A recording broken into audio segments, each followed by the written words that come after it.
So yun guys, abangan mo ang video ang karugtong nito guys. Siguro magpa-part 2 ako guys. So maraming salamat guys. Ano yun, maraming bulak na 3 weeks ago na sana, 3 weeks ago na guys ang nakalipas guys. So babalikan ko yung kasi yung bulaklak ngayon, alam ko buo na ngayon, bunga na yan guys. So yan ang masarap ngayon ang gagawin nating pangpaasim. So tara guys. Hi guys, magandang tanghali guys. So nandito tayo ulit sa bundok guys. Kibali, ayan, hindi na ako nakapag-intro kanina sa pag-alis doon sa bahay. So ang mahalaga guys, nandito na tayo sa bundok at ligtas na pagbiyahe kanina guys sa daan. So tanghali na guys, kibali may mga kasama ako, tatlo kami umahon dahil yung team namin, mga kasama namin ay may mga busy sila, may content sila doon sa kanilang mga bahay. Tapos yung isa late na nag-reply, nabasa na namin yung text niya dito na sa bundok, di kami makapag-reply kasi walang signal. Kibali yung reply niya kasi pumasok nung nasa biyahe kami, hindi namin mapansin kasi nasa biyahe nga, nakamotor kami, hindi namin narinig. Ngayon guys, ang nangyari, dito namin nabasa sa bundok guys, na kung aalis na ba, ganun yung reply niya kasi alam ko gusto rin sumama nun. So late na nga guys, nasa kanya ganyan guys kung talagang habol siya kasi mapapansin naman niya yung guys, niyaya namin siya kasi dati ganun niyaya namin siya tapos nawalaan ng signal, no, na hindi niya nakita na naka-online kami. Yun, alam na niya guys na nandito kami sa bundok. Sa area na to kasi guys wala talaga signal. So guys, nakabili pala kami ng bangus kanina, tanghalian na ngayon guys. Ang oras ngayon say guys, alas 11 na. Alas 11:05 na. 11:05 na guys. So nakapagsaing na ako, saka nagkape kami kanina guys ng sinangag na mais. So napakasarap yung kape natin guys dito sa bundok guys. So yun, nakapagkape na kami, tapos nagmerienda kami ng tinapay at saka yung kape nga kanina pagdating namin. So ngayon may dala kaming bangus guys, pang ihaw sana. Kaso lang guys, yung pang ihaw na isa nakakasawa na po ihaw guys, di ba? So nandito na natin sa bundok. So masarap yung sabaw. Tapos haluan natin ng mga preskong gulay tulad ng puso guys, no? Daming puso doon guys. May natanan na akong puso doon kanina habang pumupunta ako dito sa area na to guys, no? Kasagingan niya guys, napaligid ko. Yan. So yun guys, naisipan ko na isigang na lang. So sabi nila ako na lang daw bahala. So ang problema kasi wala daw pang asim. So yung iihaw nila wala ring nadalang wala ring nadalang kalamansi, walang nabili. So magsuka na lang sa katuyo sana sa ihaw. So ngayon, naalala ko guys na pumunta ako dito sa mga nakaraan. Nagsabaw din kami noon. Nagsigang din kami noon ng ang pang-asin naming kamyas. Kaso nga, kunti lang yung bunga noon, yung time na yon. Mga nasa 20 lang piraso ato yung nakuha ko noon guys. Pero malalaki. Malalaki pa dito sa hinlalaki ko sa kamay ko guys, sa taliri. Malalaki siya guys. Ngayon, yung panahon na yun, maraming bulak. Mga 3 weeks ago na sana, 3 weeks ago na guys ang nakalipas guys. So babalikan ko yung kasi yung bulaklak ngayon, alam ko buo na ngayon, bunga na yan guys. So yan ang masarap ngayon ang gagawin nating pangpaasim. So tara guys, puntahan na natin guys. So yun, pero bago tayo makapunta guys, may nakikita akong langka dito guys. Ayan, langka guys. Yan wow, uy, ilaw pa. Akala ko inog na, dali ka na.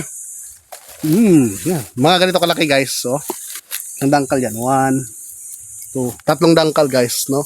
Yung haba niya, 3 dangkal guys. Ito mabibinta na to sa nasa 800 guys o 600. No? Ganito kalaki. Pero nung nakarang buwan guys, nakakuha ako ng hinog na langka yon. Maliit pa dyan, 2 piraso.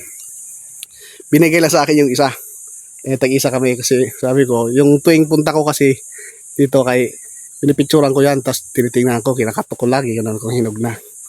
Yung timing na nag-akyat ako dito, inaamoy namin. Tag-isa kami kaagad. Pero maliliit yun dyan, 2, magkatabi. So tara guys, punta natin yung kamyas. Pero natatana ko na dito yung kamyas guys Parang sure ball na ako dito guys Excuse me guys. Nasasambid ako. Nauhaw kasi ako kasi kakakapi lang natin na medyo matamis yung kape. Tapos kumain ng tinapay. Hindi ko nakainom ng tubig, nasasamid ako. So, good news guys, nakita ko na yung kamyas. Hindi tayo mabibigo ngayon guys. Ang sarap ng sabaw ng kamyas ngayon sa sinigang sa kamyas guys. Ayun guys, oh. Kita nyo guys. Puno pa lang. Yan. Pero yung taas niya guys. Tanaw nyo ba guys? Dito sa kabila. Yun oh. Tanaw nyo guys. Napakadaming bunga. Bunga ng kamyas na yun, no? Ang dami.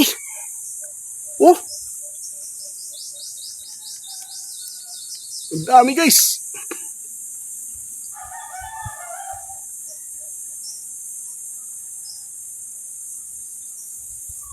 Kita nyo, guys.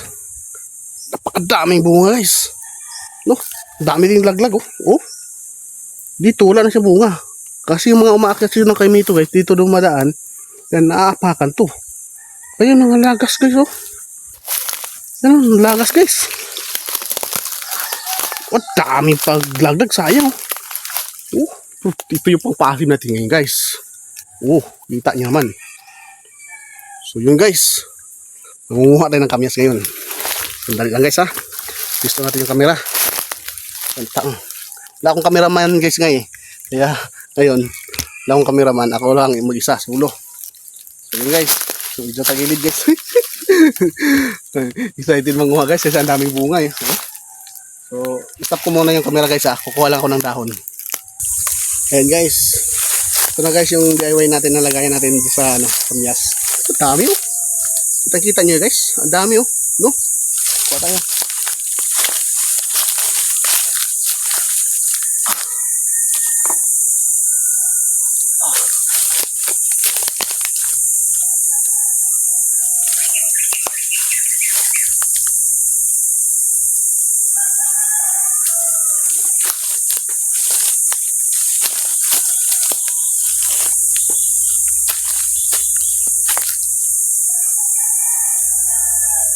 Pinipili ko lang guys yung malalaki.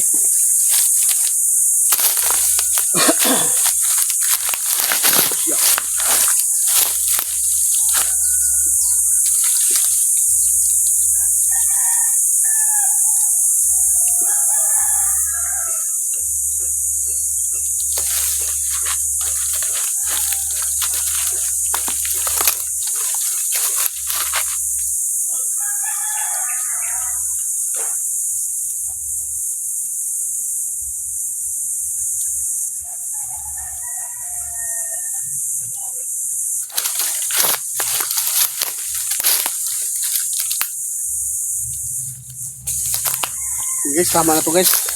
Kuha lang tayo ng panggamit natin guys. Ito. Dami na ito guys. Asya na to sa isang kaldero na pangpasin. So yun guys. Abangan mo ang video, ang kadugtong nito guys.